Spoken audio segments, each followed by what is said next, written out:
తెలుగు జాతి సంస్కృతి చరిత్ర కీర్తి పతాకంలో విశ్వ వినివిధుల్లో ఎగరవేస్తూ నిస్వార్థంగా భాష పట్ల అంకిత భావంతో ఎవరి నుంచి ప్రత్యేకించి ప్రభుత్వాల నుంచి సహాయం లేకుండా ఈ సభలను నిర్వహిస్తున్నటువంటి ప్రపంచ తెలుగు రచయితల సంఘం, కృష్ణా జిల్లా రచయితల సంఘం మండలి బుద్ధప్రసాద్ గారికి ఒక తెలుగు బిడ్డగా నా హృదయపూర్వక కృతజ్ఞతలు తెలియజేసుకుంటున్నాను.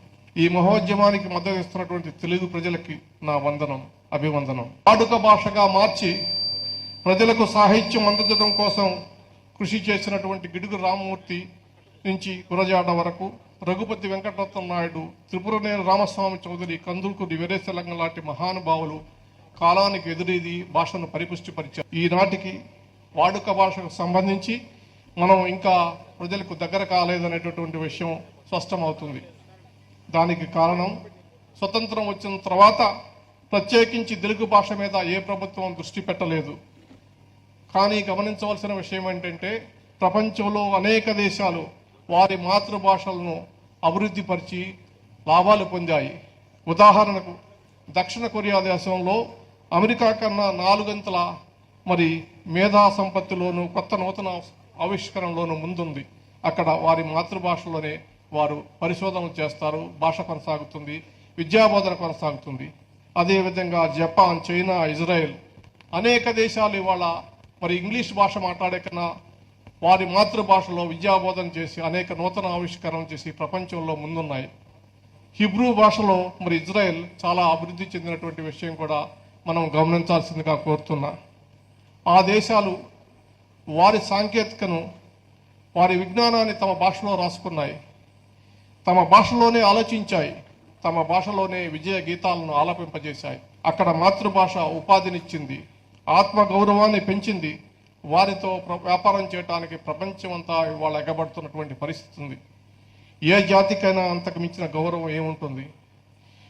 మాతృభాష మీద మమకారంతో దాని అస్తిత్వాన్ని కాపాడుకోవటానికి బంగ్లాదేశ్ అనేటటువంటి ఒక దేశాన్ని ఏర్పాటు చేసుకున్న సంగతి మనం గమనించాం. ఈనాటి పాలకులు ఆ విషయాన్ని గుర్తుపెట్టుకోవాల్సినటువంటి అవసరం ఎంతైనా ఉంది. భాష, జీవితం, సంసారం, మతం, ఆచారం ఈ 5 కలబోతే సంస్కృతి. మన దైనందిక జీవన విధానం అదే నేటి మన సంస్కృతి. పరాయి దేశీ భాష సంస్కృతి నుంచి మంచి విషయాలను గ్రహించటంలో తప్పేమీ లేదు. కానీ గుడ్డిగా అనుకరిస్తే మనం ఎంతో నష్టపోతాం. ఈ విషయాన్ని మహాత్మా గాంధీ ఒక సందర్భంగా అన్నారు. ఆ విషయాన్ని మీకు చెప్తాను. I will like the wind of other cultures to blow through my doors and windows, but I refuse to be blown off from my feet by them unquote. కాబట్టి ఏదైనా ప్రపంచంలో నూతన విజ్ఞానాన్ని కానీ భాషని కానీ నేర్చుకోవడానికి, నా సంస్కృతి తరలిపోకుండా ఉండటం కోసం, నా సంస్కృతి నాశనం కాకుండా ఉండటం కోసం నేను ఆమోదిస్తానని ఆయన చెప్పారు. కొందరు ఇటీవల కాలంలో తెలుగు భాషలో మాట్లాడటంలోనూ చదువుకోవటం వలన ఆ భాష అభివృద్ధి చేయటం వలన వెనకబడిపోతామని చెప్పి భావిస్తున్నారు. ప్రపంచ అధునాతన నాగరికతకు దూరం అయిపోతామనేటటువంటి భావనలో ఉన్నారు. వాస్తవానికి అది సరికాదని మనందరికీ తెలుసు. మాతృభాషలో విద్యను అభ్యసించి పైకి వచ్చినటువంటి అనేక మంది ప్రముఖులు ఉన్నారు. వారి గురించి నేను ప్రత్యేకించి చెప్పనవసరం లేదు. కానీ ఈవేళ పెట్టుబడిదారులను ఆకర్షించి ఉద్యోగాలు సంపాదించాలంటే కేవలం ఇంగ్లీష్ భాష వల్లే అదే సాధ్యమవుతుందనేటటువంటి భ్రమలో ఉన్నారు. ఎందుకంటే పెట్టుబడిదారులకు కావాల్సింది ఇంగ్లీష్లో మాట్లాడే వ్యక్తులని, వారే సమర్థవంతంగా ఉద్యోగం కానీ వ్యాపారం చేస్తారనేటటువంటి దురభిప్రాయంతో ఉన్నారు. వాస్తవానికి మాతృభాషలో చదువుకొని ఉద్యోగం సంపాదించిన వ్యక్తి పరాయి భాషలో ఆలోచించి అభివృద్ధి చెందలేదని అనుకోవటం ఒక భ్రమ మాత్రమే. తెలుగు మాధ్యమంలో చదువుకున్నటువంటి పిల్లలు ఫ్రెంచి, జర్మనీ, స్పానిష్ వంటి భాషలను అనాయాసంగా నేర్చుకుంటున్నారు. మన రాష్ట్రంలో బాల్యంలో తెలుగు విద్యలో తెలుగు మాధ్యమంలో చదువుకున్నటువంటి ఒక వ్యక్తి ఇవాళ 14 భాషల్లో పరిజ్ఞానం సంపాదించి ఇప్పుడు ఐక్యరాజ్య సమితిలో దౌత్యవేత్తగా పనిచేస్తున్నటువంటి విషయం మీకు తెలుసు. అందుకనే గురజాడ అంటారు, మాతృభాష సజీవమైన Telugu, Italian of the East అనిపించుకున్న ఈ తెలుగులో మన సుఖాలని మన దుఃఖాలని వెల్లడించుకోవటం ఎవరికి సిగ్గుపడాల్సినటువంటి అవసరం లేదు. దీన్ని బట్టి ఆయన తన కాలానికన్నా ఎంతో ముందు ఉన్నారనేటటువంటి విషయం గమనించాల. అంతేకాదు ప్రజాబాహుళ్యంలో తమ భావాలను వ్యక్తీకరించుకోలేని పరిస్థితుల్లో పరిపాలన సరిగా జరగదనేటటువంటి విషయాన్ని ప్రభుత్వాలు గుర్తుంచుకోవాలా. మనం ప్రజాస్వామ్య దేశంలో ఉన్నాం. మనం రాజ్యాంగానికి బద్దులై మన దేశాన్ని ప్రాంతాన్ని అభివృద్ధి పరుచుకోవాలన్న ఆలోచనలో ఉన్న వ్యక్తులనైతే మన మాతృభాష తెలుగుని పరిపుష్టం చేసుకోవాలి. తెలుగు భాషా సంస్కృతులను పదిలపరిచినప్పుడే మనం గొప్పవారం అవుతున్నటువంటి విషయాన్ని మనం గుర్తుపెట్టుకోవాలా. జాతి మనుగడకు వికాసానికి ధైర్యం కావాలి. భాష లేకపోతే ఏమి ఉన్నా ఎన్ని ఉన్నా చరిత్ర లేని అనాథలం, అక్షరం లేని అభాగ్యులం. మన సంస్కృతి భాష చిరకాలం నిలచిండేలా శ్రీశ్రీ, ఆరుద్ర, విశ్వనాథ సత్యనారాయణ, సి నారాయణ రెడ్డి, కొసరాజు, జాషువా లాంటి గొప్ప రచయితలు, Bhanumathi, Suryakantham, Jamuna, Savitri, Nagaiah, Gummadi, Jaggaiah, Akkineni, NT Rama Rao, Relangi, SV Ranga Rao, Ghantasala, Mangalampalli Balasubrahmanyam, SP Balasubrahmanyam కళాకారులు, ఇలా ఎందరెందరో దిగ్గజాల ఘనమైన వారసత్వం మనది. ఈ వారసత్వం మరవకండి. మీరు గుర్తుంచుకోండి, మీ పిల్లలకు గుర్తు చేయండి. అభివృద్ధిలో సమాజం భాగస్వామ్యం కావాలంటే సంస్కృతి, ఆచార వ్యవహారాల్లో సరిగ్గా అవగాహన ఉన్నప్పుడే అది సాధ్యమవుతుంది. భాష అనేది భావ వ్యక్తీకరణకు ఒక సాధనం. కాబట్టి ప్రస్తుత కర్తవ్యం అభివృద్ధితో పాటు భాషా సంస్కృతులను మనం రక్షించుకోవాలా. కొందరు భాషాభిమానులైన మంత్రులు, ముఖ్యమంత్రులు ఉన్నప్పుడు మాత్రమే తెలుగు భాషపై కొంత అభివృద్ధి జరుగుతుంది. ఈ సందర్భంగా ప్రపంచ తెలుగు మహాసభలు నిర్వహించి ఆనాటి ముఖ్యమంత్రి జలగం వెంగళరావు, మంత్రి మండల వెంకటకృష్ణారావు తెలుగు జాతికి గుర్తు తెచ్చి తెలుగు వారి సంస్కృతికి, ఆత్మగౌరవానికి ప్రతీకగా నిలిచిన ఎన్టీ రామారావులను మనం గుర్తుంచుకోవాలా. ఈ సందర్భంగా ప్రత్యేకించి కవులు, రచయితలు, ఇతర ప్రముఖులకి నేను ఒక విషయం, వారి పాత్ర గురించి సమాజంలో ఎలా ప్రవర్తించాలనేటటువంటి విషయాన్ని చెప్పదలుచుకుంటాను. వారు దివిటీ పట్టి సమాజాన్ని ఉత్తేజపరిచి ప్రజాశ్రేయస్సు కోసం రచనలు చేయాలా.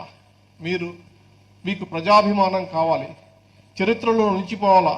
ఏ రచన అయితే ఆ సామాజిక శాశ్వతమైనటువంటి మార్గదర్శనం చేయగలుగుతుందో, ఏ రచన అయితే ఆ మానవ సంబంధాలతోటి ఉంటుందో ఆ రచనలు మాత్రమే కలకాలం నిలిచి ఉంటాయి.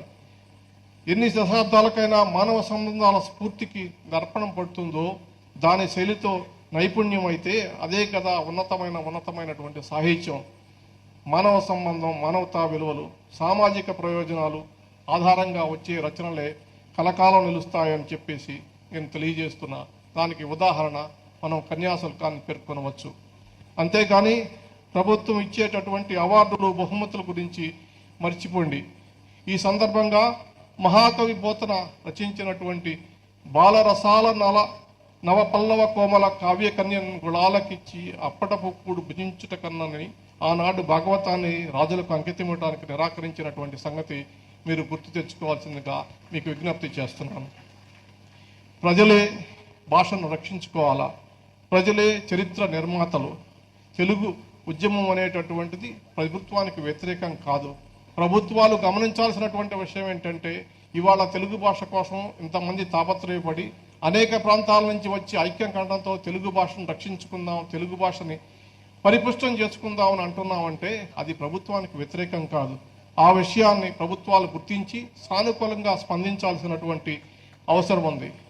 ఈ సందర్భంగా ప్రత్యేకించి పత్రికా యాజమాన్యాలకి, పత్రికా ప్రతినిధులకి, అదేవిధంగా ఈ టీవీ ఛానళ్ళ వారికి కూడా తెలియజేస్తున్నా, అయ్యా తెలుగు భాష అంతరించిపోతే రేపు మీ పత్రికలు చదివేవాళ్ళు కానీ మీ ఛానళ్ళు చూసేవాళ్ళు కానీ ఉండరు. కాబట్టి తెలుగు భాష అభివృద్ధి కోసం, తెలుగు భాషని ప్రోత్సహించడం కోసం మీ వంతు కృషి చేయాల్సినటువంటి అవసరం ఉంది. తెలుగు భాషను గౌరవించండి. తెలుగు భాష యొక్క అభివృద్ధి కోసం మీరు అనుక్షణం పాటుపడండి అని చెప్పేసి అన్ని పత్రికలకు, అన్ని టీవీ ఛానళ్లకు, ప్రత్యేకించి తెలుగు మిత్రులందరికీ కూడా నేను విజ్ఞప్తి చేస్తున్నాను. ఇప్పుడు ఇదే సందర్భంగా మరి గోపీనాథ్ గారు ఆయన ప్రవాస ఆంధ్రుడుగా, ఒక తెలుగు బిడ్డగా ఒక ఆవేదన వెలుబుచ్చారు. మరి మనం ఆలోచించండి, ఇవాళ నేను ప్రధాన న్యాయమూర్తిగా ఉన్నప్పుడు తమిళనాడు రాష్ట్రం వెళ్ళినప్పుడు అక్కడ ఉన్నటువంటి స్టాలిన్ గారు మరి తమిళంలోనే మాట్లాడారు నాతోటి, ఇంగ్లీష్లోకి ఆయన వాళ్ళ మిత్రులు అనువాదం చేశారు. అంటే భాష పట్ల ఆయనకున్నటువంటి నిబద్ధత అది. అంతేకాకుండా తమిళనాడు రాష్ట్రంలో తమిళ భాషను ఏ విధంగా అభివృద్ధి చేస్తున్నారు అనేటటువంటి విషయాన్ని తెలియజేశారు. నేను చాలా సంతోషించాను. అదే విషయాన్ని అనేక సార్లు నేను ప్రస్తావించాను కూడా. మరి అటువంటి చోట అక్కడ తమిళులకు ఎంత ప్రాధాన్యత ఉందో, తర్వాత ప్రపంచవ్యాప్తంగా ఏ తమిళులైనా బాధపడితే తమిళనాడు రాష్ట్రం ఎలా ప్రతిస్పందిస్తుందో మనం చూసాం. శ్రీలంకలో అల్లర్లు జరిగినప్పుడు కానీ, ఇతర ప్రాంతాల్లో తమిళుల మీద దాడులు జరిగినప్పుడు కానీ తమిళ ప్రభుత్వం ఏ రకంగా స్పందించి కేంద్ర ప్రభుత్వం మెడలో వంచి తమిళ ప్రజల హక్కులను రక్షించిందో మనం చూసాం. ఆ విధంగా ఐక్యతతోటి తెలుగు ప్రజలు కూడా తెలుగు ప్రజలని, ప్రవాస ఆంధ్రుల్ని, వారి హక్కులని, వారి భాషని, వారి సంస్కృతిని, వారి చరిత్రని నిలుపుకునే విధంగా మనం మద్దతు ఇవ్వాల్సినటువంటి అవసరం ఉంది.